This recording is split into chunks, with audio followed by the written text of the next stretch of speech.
we've talked often, and most of you know, Swami had tremendous health challenges throughout his life.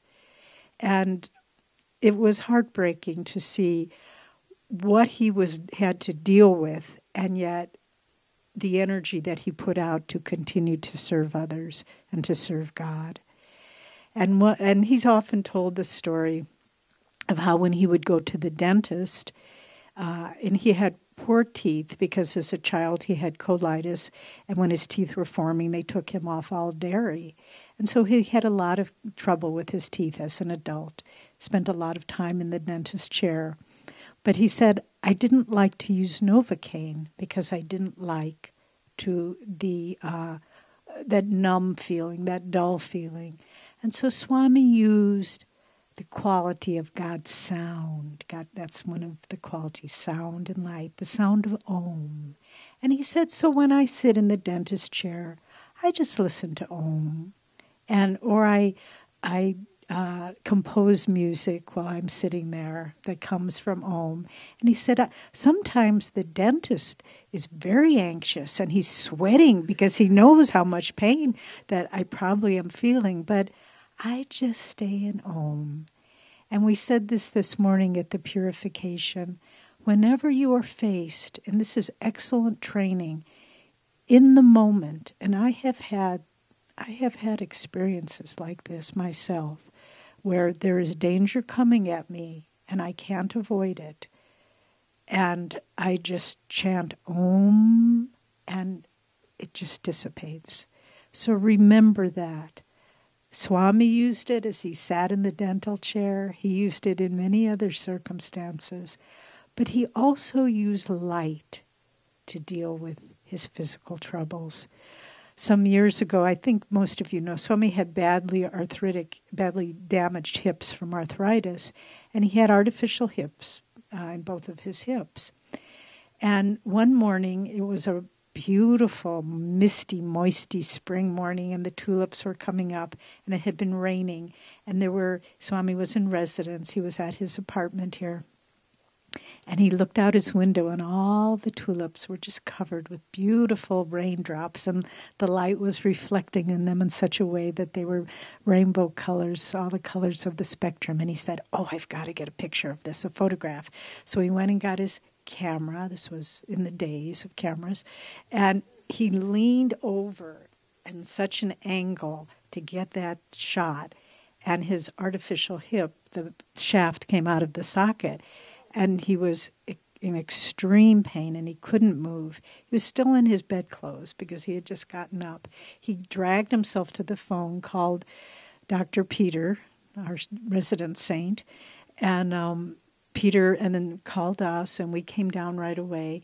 Peter called 911, and Swami was lying there in extreme pain, but he just smiled. He said, but I got the picture.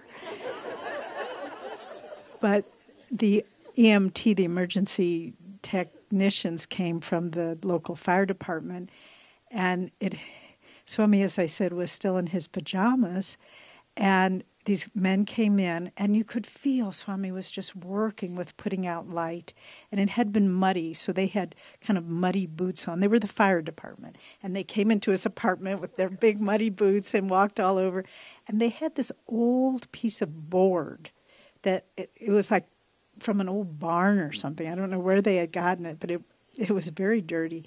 And they laid it on the floor, and they lifted Swamiji up, put him on that board, and duct taped his body to that board so that they could carry him out.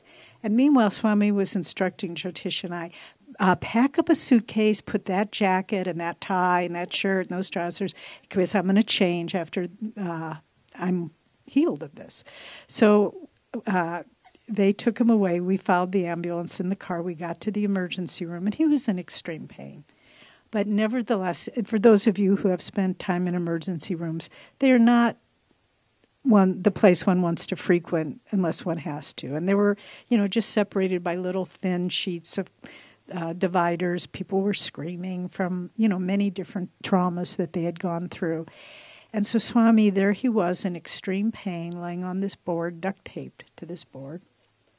And they called the orthopedic surgeon who had done the surgery, but unfortunately he was still in a surgery at the time, so we had to wait many hours. And we waited in the emergency room with Swami. And he just was perfectly relaxed. It was like the more I sat there, the more that whole emergency room was filled with blue light. And the people in the other little dividers, everyone sort of calmed down. And you could just feel this consciousness of light filling the room. Finally, the orthopedic surgeon came in with many apologies. He couldn't help it. And it took him great effort to be graphic about it. He stood on the bed, kind of on top of Swami, and pulled the leg with all his might. And finally it went back in. And as soon as it was in, Swami said, okay, now I want to get dressed. Took his little suitcase, went into the bathroom. And he came out. I don't know if all of you remember the old Superman shows, but when Superman would come out of the phone booth, and it was like he had gone in there all disheveled in these pajamas that had gotten all dirty and kind of crumpled, and he came out, beautiful linen jacket, blue shirt, tie, and he came out, and the nurses didn't know who he was.